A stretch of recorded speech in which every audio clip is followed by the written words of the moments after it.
Shalom para putri Sion, perempuan-perempuan yang takut akan Tuhan, putri-putri sorgawi. Ada sebuah pesan khusus dari Roh Kudus, dari hati Tuhan Yesus untuk kita semua. Sebelumnya kita berdoa dulu untuk menerima firman ini ya. Tuhan Yesus tercinta, urapi kami semua. Setiap orang yang mendengarkan ya Tuhan, berikan pewahyuan. Sembunyikan hamba-Mu di balik salib-Mu, sehingga setiap orang yang mendengarkan ini, biarkan bertumbuh karena lihat Yesus, dan biarkan kami bisa menerima sesuatu yang berguna, dan berikan hati seperti Maria yang duduk diam di kaki Tuhan. Bukan yang sibuk sendiri, yang hatinya lari-lari ya Tuhan Yesus seperti Marta.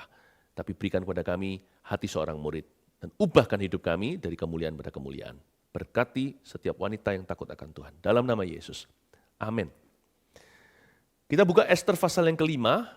Sharing saya berikan judul Wanita Bijaksana di Tengah Badai. Hari-hari ini di masa pandemi, atau jika wabah ini sudah lalu, kalau kita masuk dalam pencobaan tertentu, atau mengalami ujian iman, pokoknya di masa-masa susah, wanita bijaksana itu dibutuhkan. Di dalam sejarah Alkitab selalu bermunculan. Perempuan itu sangat penting di mata Tuhan. Maria yang datangi oleh Gabriel dulu, sebelum Yusuf diberitahu dalam mimpi. Memang Barak menang perang, tapi Deborah lah yang menjadi motor sesungguhnya. Demikian pula kejatuhan Hawa terlebih dahulu sebelum Adam. Jadi Anda dan saya harus tahu bahwa perempuan itu berpengaruh. Putri Sion, itulah julukan yang saya berikan kepada Anda. Ratu-ratu di dunia ini.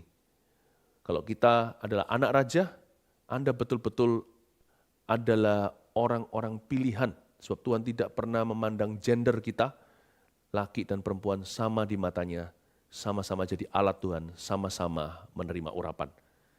Kita belajar dari seorang hamba Tuhan, seorang wanita yang menyelamatkan seluruh bangsanya. Di dalam buku kitab Ester ini, sambil kita buka di Ester pasal 5 itu pembacaan kita, ada sesuatu yang ironis. Di masa perang demikian, yang jadi pahlawan bukan seorang hero, tapi seorang heroin, seorang perempuan. Namanya Ester Hadassah. Seorang gadis desa yang dibesarkan oleh Mordekai pamannya, sebenarnya sepupunya. Dan ketika dia masuk ke istana menang kontes sebagai ratu, bukan karena dia yang paling cantik, tapi karena dia paling berwibawa. Kita bisa belajar sesuatu, para wanita-wanita yang takut akan Tuhan dapat memperoleh manfaat yang tak terhingga mempelajari biografinya. Karena orang ini berdiri teguh di masa badai. Dan karena dia, badai berlalu. Kita butuh wanita-wanita seperti ini di dunia. Ester menghadap raja, Ester 5 ayat pertama. Pada hari yang ketiga Ester mengenakan pakaian ratu. Lalu berdirilah ia di pelataran dalam istana raja, tepat di depan istana raja. Raja bersemayam di atas tahta kerajaan di dalam istana, berhadapan dengan pintu istana itu. Ketika raja melihat Ester sang ratu berdiri di pelataran, berkenanlah raja kepadanya sehingga raja mengulurkan tongkat emas yang di tangannya ke arah Ester. Lalu mendekatlah Ester dan menyentuh ujung tongkat itu. Ayat 1 dan 2 begitu kalem ya dibaca, tetapi sebenarnya ini mendebarkan. Ini sebenarnya horor sekali karena raja di zaman itu, Raja Ahasiweros ini sangat paranoid sekali. Sehingga ada protokol yang tidak ada perkecualian, siapapun tidak diundang oleh titah raja masuk ke hadiratnya, akan langsung dibunuh oleh pas pampresnya. Karena banyak sekali konspirasi. Karena raja ini raja besar, negara adikuasa yang jajahannya di mana-mana, jadi banyak musuhnya. Tak terkecuali ratu, ratu juga nggak boleh, ratu juga harus tunduk pada protokol itu. Jadi ayat 1 dan 2 ini bahaya buat Ester. Kenapa Ester memberanikan diri? Ya itu tadi, karena dia punya tujuan yang lebih tinggi untuk menyelamatkan bangsanya, dia nggak boleh egois selamatkan diri. Karena Mordekai, pamannya berkata, ada konspirasi, ada yang mau hapuskan orang Yahudi. Kalau kamu diam aja di istana, mentang-mentang di sana, kamu pun akan binasa. Karena kamu juga orang Yahudi, cepat lambat identitasmu akan bocor ketahuan. Jadi Ester mengambil keputusan untuk mengutamakan kehendak Tuhan. Wanita bijaksana selalu memulai dengan menyadari apa kehendak bapaknya. Putri Sion itu begitu. Dan keberanian karakternya, kekuatan moral dan spiritualnya, itu berakar pada kesadaran bahwa Tuhan punya panggilan dalam hidupnya. Lebih dari sekedar jadi cantik, jadi kaya, bisa beli apa, atau menjadi ratu semata-mata. Coba lihat kekuatan karakter orang ini, supaya kita bisa pelajari bahkan di masa pandemi. Atau suatu hari ini akan tetap berguna, firman ini sekalipun wabah telah berlalu, untuk gonjang-ganjing dunia berikutnya, apapun ujian iman, Anda selalu akan jadi Esternya Tuhan. Pada hari yang ketiga, ayat pertama, Ester mengenakan pakaian ratu, tunggu di situ. Ngapain dia pakai pakaian ratu? Sedangkan di ayat sebelumnya di pasal 4 dikatakan, sudah 30 hari Tuhan tidak pernah memanggil Ester masuk ke hadiratnya. Jadi Ester itu pengangguran. She had nothing to look forward to. Dia tidak punya satu agenda, appointment apa-apa. Semua orang tahu waktu itu, kalau Raja Ahasiweros baru saja kalah perang, padahal ini negara adikuasa, Raja harus menyaksikan di lautan, mungkin Baginda berada di satu kapal, melihat Royal Navy atau angkatan laut kebanggaannya ditenggelamkan oleh musuh. Karena mereka salah strategi. Jadi Raja lagi bete, Raja lagi bad mood, Raja lagi galau hati. Makanya Ester nggak dipanggil selama sebulan. Ratu kesayangan, sekalipun Raja itu punya selir, tapi ini istrinya, dia selalu pulang, cari dulu mana istri saya. Sebulan lebih 3 hari nggak dipanggil lagi. Nah Ester kalau dia masih mengikuti kontes untuk jadi ratu agar terpilih, dia pasti diserahkan ke sida-sida yang akan ngedrill dia akan diteter, ditatar, dia akan dipicu untuk mandi lulur, untuk pakai pakaian yang paling bagus dan sebagainya. Tapi sekarang dia sudah jadi ratu, nggak masuk lagi tuntutan itu. Dia sudah tidak lagi di bawah sida-sida. Dia punya kebebasan, hanya dia nggak bisa sembarangan masuk ke hadirat raja. Karena itu ada protokol yang sudah disahkan undang-undang dasar di sana. Tapi selain daripada itu, Ester itu di atas awan-awan. Panglima raja pun nggak berani bentak dia. Siapa berani suruh-suruh? Siapa berani suruh-suruh permaisuri? Nggak ada yang berani. Kenapa saya ngomong ini? Saya mau tunjukkan bahwa Ester mengenakan pakaian ratu atas kehendaknya sendiri dan atas kesadarannya.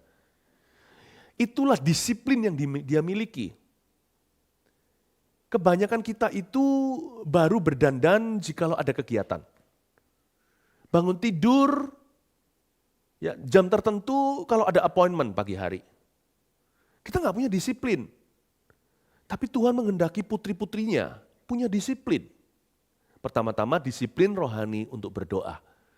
Tapi kesadaran yang tinggi bahwa dia berdandan dan mempersiapkan diri. Dandan di sini bukan hanya dressing for success, itu clothes atau physical clothes atau hanya pakaian-pakaian jasmani. Itu iya sih. Janganlah sampai kita ini compang-camping karena setiap orang, setiap wanita yang berdandan, setiap perempuan yang takut akan Tuhan, dia membenahi dirinya untuk Tuhannya terlebih dahulu, belum lagi untuk suami dan anak-anaknya. Kalau Anda masih single, berdandanlah untuk Tuhan Yesus. Nggak perlu pakai pakaian mahal, tetapi Anda harus jaga diri, jaga tubuh. Olahraga itu bukan supaya kurus.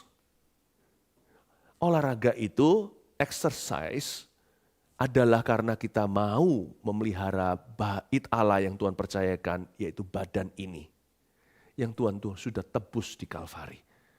Hidupmu itu berharga. Bangun tidur juga sama, bukan karena hari ini mau ngantor. Gimana kalau ngantornya di rumah? Bolehkah kita malas-malasan? Jangan. Tiap hari itu berharga. Waktumu itu precious sekali. Karena itu Ester ini menjadi teladan. Dia mengenakan pakaian ratu padahal sudah gak dipanggil sebulan. Dan gak ada tanda-tanda mau dipanggil. Karena di pasal 5 ternyata begini ceritanya. Atas inisiatif sendiri dia maju beranikan diri untuk menghadap suami yang adalah baginda negara adikuasa. Karena dia ada satu proposal yang mau dia bawa. Jadilah seorang wanita yang punya misi hidup. Sekalipun kalau harus bekerja di rumah, Apalagi di masa-masa yang lalu itu PSBB, social distancing, skala besar-besaran. Semua orang hanya meringkuk di balik tembok tempat huniannya. Entah itu apartemennya atau itu rumahnya. Semua orang dipenjara di tempat tinggalnya. Nah pertanyaannya coba evaluasi. Kita bangunnya siang-siang mandi sore-sore enggak? Malam seperti siang, pagi seperti malam, tidak jelas lagi. Padahal Tuhan ciptakan bulan, bintang dibedakan dengan matahari itu supaya kita ada pemisahan. Tahu kapan tidur, tahu kapan bangun, tahu kapan berdoa, tahu kapan bekerja. Tapi nggak ada pekerjaan, pastor. Nggak ada pekerjaan, munculkan kreativitas. Jadilah pekerjaan. Paling tidak jangan buang waktumu. Ada orang yang bisa mendapatkan manfaat atau betul-betul bisa diberkati dengan waktu yang Anda persembahkan untuk mereka. Anda bisa peduli dengan orang lain. Kalau sekarang masih semi pengangguran, nggak sesibuk dulu ya kan. Puji Tuhan sekarang mulai pelan-pelan resume atau pulih kembali. Tetapi tetap kan belum seperti dahulu kala, sibuk sekali. Jemput anak di sekolah, apalagi sekarang kalau sekolah belum masuk. Ya kan? Apalagi kita bisa ikutin suami, ajak teman makan, atau ketemu tamu, melobi rekan. Bisa saja juga arisan, pertemuan sosial kita. Ya. Dan juga berbagai macam pelayanan yang masih harus dilakukan yang membuat seorang wanita harus rajin berbenah diri, harus siap bangun-bangun pagi, harus berdandan pula untuk menjemput sukses yang di depan mata. Tapi kalau sukses tidak di depan mata, masihkah Anda berbenah? Nah itu dibutuhkan seorang Esther yang bangun tidur, ku terus mandi. Setelah dia doa tentunya, tidak lupa menggosok gigi, mengenakan pakaian ratu, dan siap kapanpun juga Tuhan memakainya. Sekalipun hari itu persiapannya tidak selalu berujung pemakaian. Mungkin dia pakai pakaian ratu, malamnya ganti piyamah, dan tidak terjadi apa-apa di antaranya. Dia nggak kapok, dia tidak jerah, dia tidak putus asa. Besok dia pakai pakaian ratu lagi. Demikianlah 30 hari masa-masa pengangguran Esther di istana. Dan 3 hari kemudian tetap mengenakan pakaian ratu. Siap-siap jikalau Tuhan bekerja. Ciptakan kreativitas, fokus ke orang lain. Kalau sampai waktu kita surplus, persembahkan untuk Tuhan. Doakan orang lain. Perbanyak baca Alkitab, doa syafaat. Kalau masih ada waktu juga, persembahkan untuk sesama. Telepon teman, bukan untuk menggosip ria. Ya, kontak seseorang, pasti ada orang diberkati lewat perhatian Anda. Kalau kita diberikan kelebihan, sedangkan orang lain dalam hidupnya kekurangan, pasti kelebihan kita bisa menutupi defisit mereka.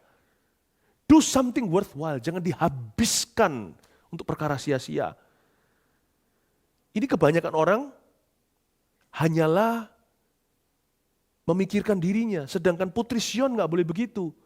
Dia harus memikirkan Tuhannya. Dan Tuhan telah menginvestasikan kehidupan di dalam badanmu. Ada nyawa di situ, ada jiwa dalam ragamu. Berarti Tuhan investasi waktu. Makanya setiap kali kita dinyanyikan happy birthday to you, panjang umurnya, supaya kita jangan hidup panjang dan sia-sia. Tuhan telah investasikan menit, jam, hari dan bulan, serta tahun ke dalam tanganmu. Hai Esther, pastikan setiap hari kau bangun tidur, kenakan pakaian ratu. Dan ini bukan hanya physical clothing atau pakaian jasmani, tapi saya berbicara tentang your spiritual clothing. The awareness atau kemampuan kesadaran tahu bahwa aku ini a woman on a mission. Aku ini seorang perempuan dalam misi Tuhan. Aku ini punya tujuan. Itulah spiritual clothing atau pakaian rohani yang harus Anda kenakan tiap hari. I must respect my life. My life is given to me by God. Aku harus hargai dan hormati hidupku. Hidupku ini pemberian dari Allahku. Itulah pakaian ratu. Dengarkan Putri Sion, Esther Tuhan Yesus. Kalau Anda berbenah karena situasi kondisi, Anda adalah putri dunia. Tapi kalau nggak ada panggilan. Panggilan bukan panggilan Tuhan, panggilan dunia. Anda berbenah, itu berarti Anda punya panggilan Allah. Saya baca Alkitab bukan karena mau khotbah. Khotbah nggak khotbah, saya baca. Saya berdoa bukan supaya tambah oli, tambah urapan, tambah minyak kalau doain orang sesuatu terjadi. No, saya doa karena itu nafas hidup saya. Ya. Tiap hari saya song-song hari ini dan berkata, what now? Apa sekarang ya Tuhan Yesus? Nggak ada sesuatu? It's okay. Berarti ini kesempatan untuk saya melakukan apa yang selama ini saya abaikan. Kreativitas baru biasanya bermunculan. Bekerjalah untuk Tuhan. Pakailah pakaian ratu sekalipun baginda duniamu tidak memanggilmu. Saya harap ini menciptakan wanita bijaksana di tengah badai bahkan. Dan waktu Esther masuk ke hadirat raja, ada sesuatu yang ajaib terjadi. Raja itu nggak bunuh dia. Bukan hanya karena jatuh cinta, itu semua perkenanan Allah. Karena raja berkenan, lalu di ayat 2 yang terakhir ada kata, dan ketika mendekatlah Esther dan menyentuh ujung tongkat itu. Raja mengulurkan tongkat emasnya, itu pratanda, aku ampuni kamu, tidak kusuruh datang kok muncul saja.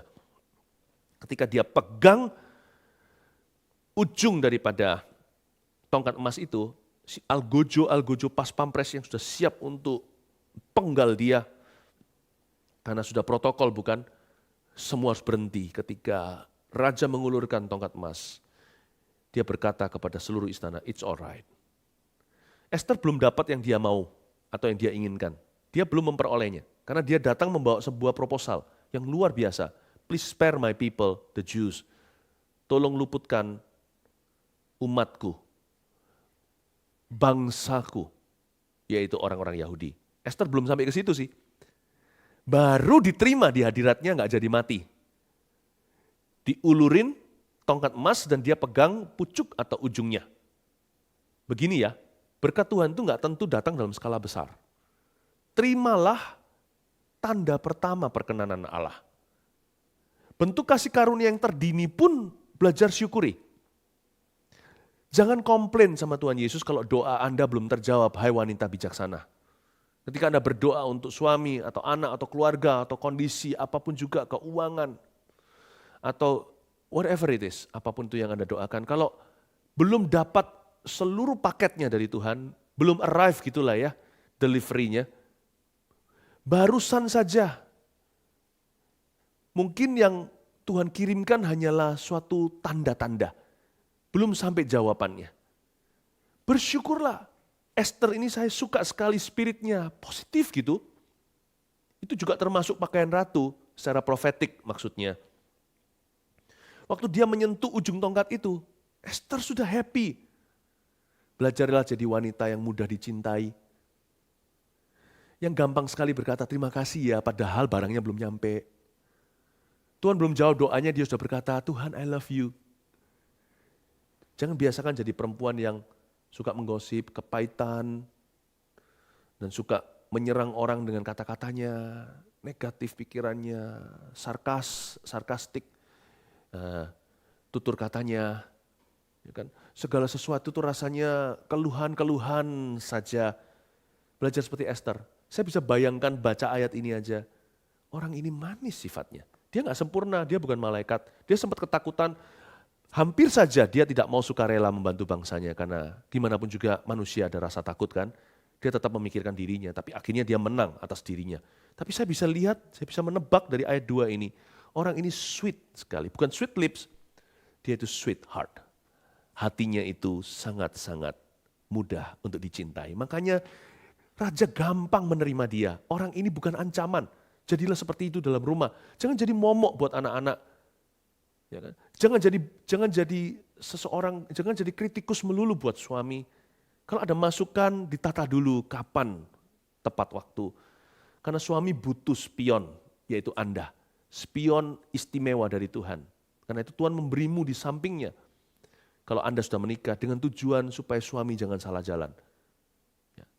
Tapi juga jangan sampai suami itu merasa selalu di mana ada Anda yang dilihat hanya adalah kelemahan. Belajar seperti Esther, very lovable. Bukan hanya loving, dia tuh lovable. Mudah dicinta. Ayat 3. Tanya raja kepadanya, apa maksudmu?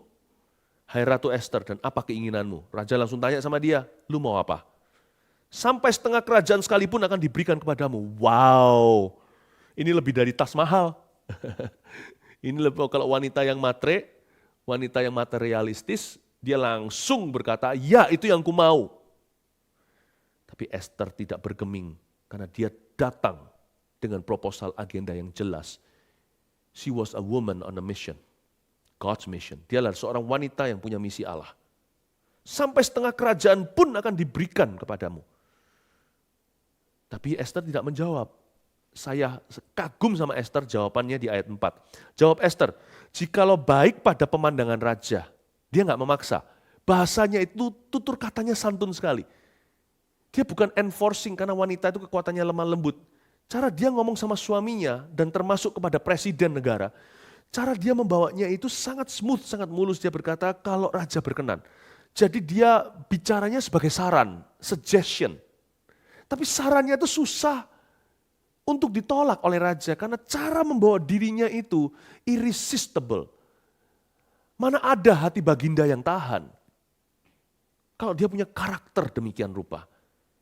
Justru kemampuan kekuatanmu, hai wanita, wanita-wanita Allah, ada pada kelemah lembutanmu.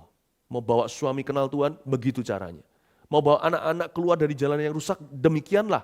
Selain tentunya harus berdoa di kamarmu secara pribadi, karena itu kekuatan, itulah sumber, itulah generatornya. Tapi cara kita membawa diri masuk ke hati dan ke dalam kehidupan orang, sebagai perempuan-perempuan yang takut akan Tuhan, cara Anda, tirulah Esther, ratu yang luar biasa ini.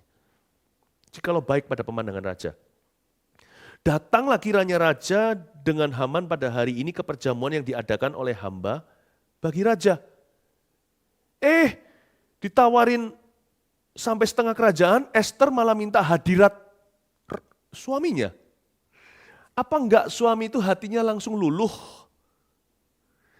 Esther itu minta, istilahnya kalau dalam konteks kita, Yesus adalah baginda, gereja yaitu Anda dan saya, umat pilihannya, kita itu bukannya minta harta, kaya, persis seperti Salomo waktu dia ditawarin oleh Tuhan boleh minta apa saja. Dia nggak minta kekayaan, kenamaan, dia bahkan nggak meminta pembalasan untuk musuh-musuhnya.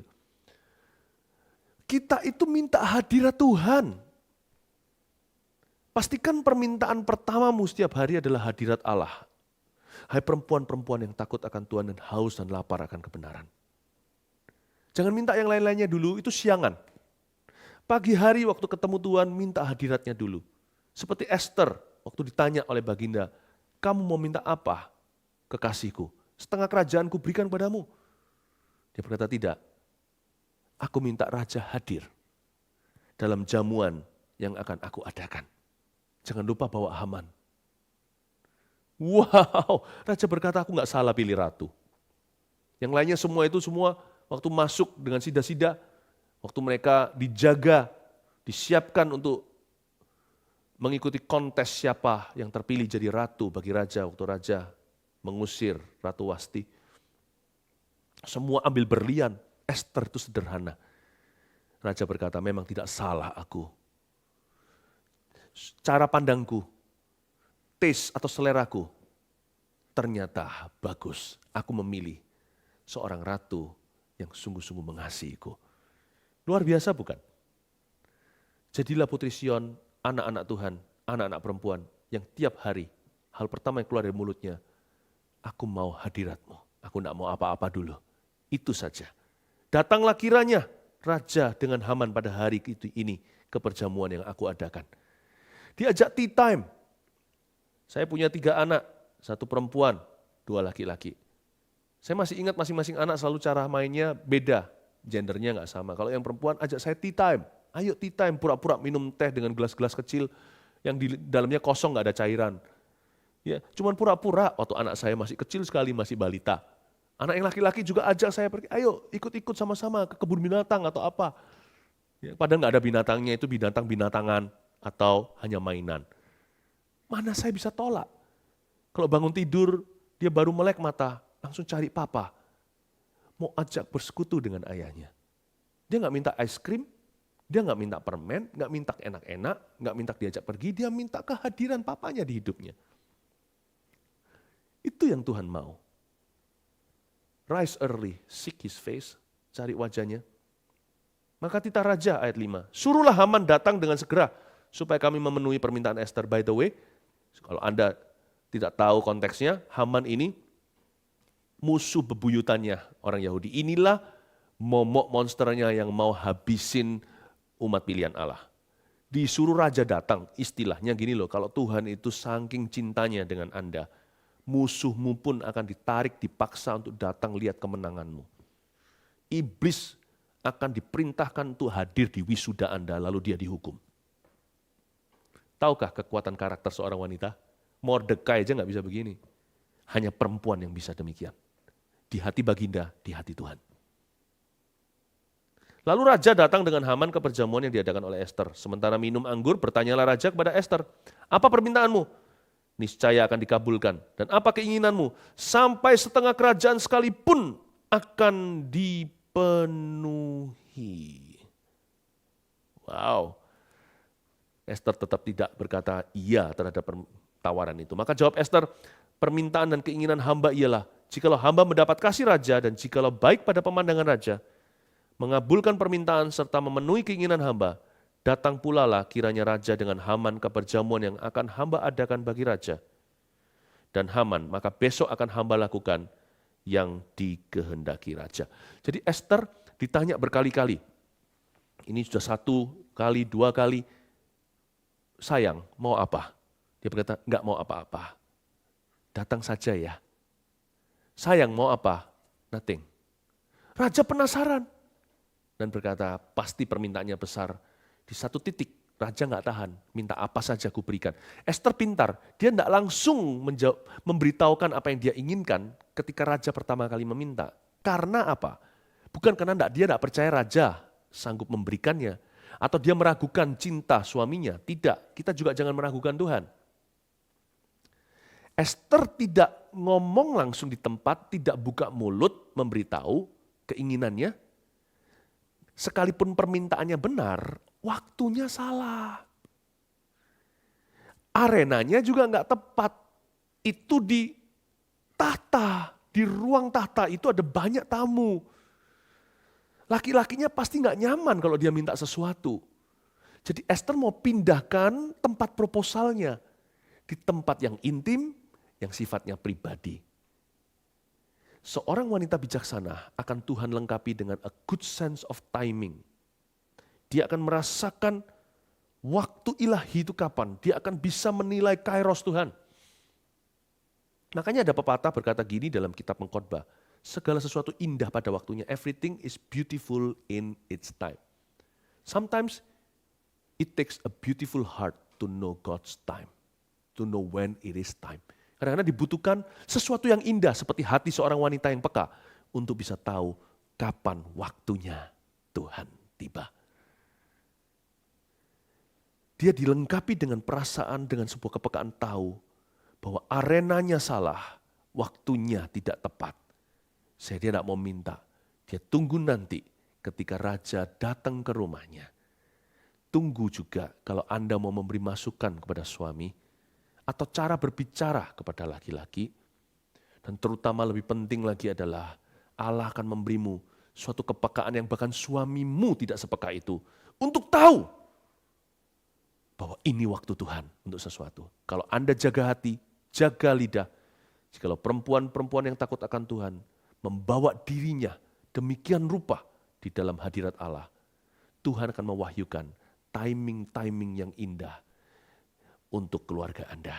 Dan itu akan Tuhan wahyukan pertama-tama kepada Maria, bukan kepada Yusuf. Tuhan akan wahyukan kepada putri-putrinya.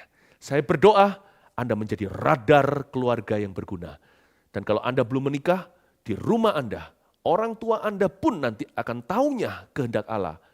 Karena Anda yang menangkap sinyal-sinyal sorga.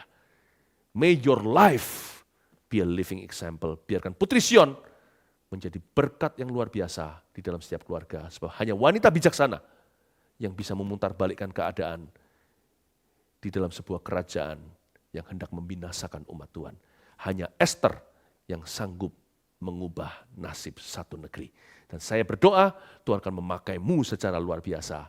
Saya berdoa urapan Tuhan terjadi. Mari kita sama-sama mengangkat tangan kita seperti ini. Dan saya akan doakan agar Tuhan memberikan urapan yang baru. Tuhan Yesus, urapi setiap putri-putrimu yang takut akan Tuhan. Lawat saat ini ya Roh Kudus, jamah mereka, ubahkan. Berikan radar-radar, ya Tuhan Yesus, dari hati yang mencari wajah-Mu. Jadikan setiap wanita yang takut akan Allah, sinyal-sinyal-Mu di dalam setiap keluarga. Berikan sebuah kepuasan batin, karena panggilannya dari Tuhan, dan bahwa hidupnya dalam misi yang kudus.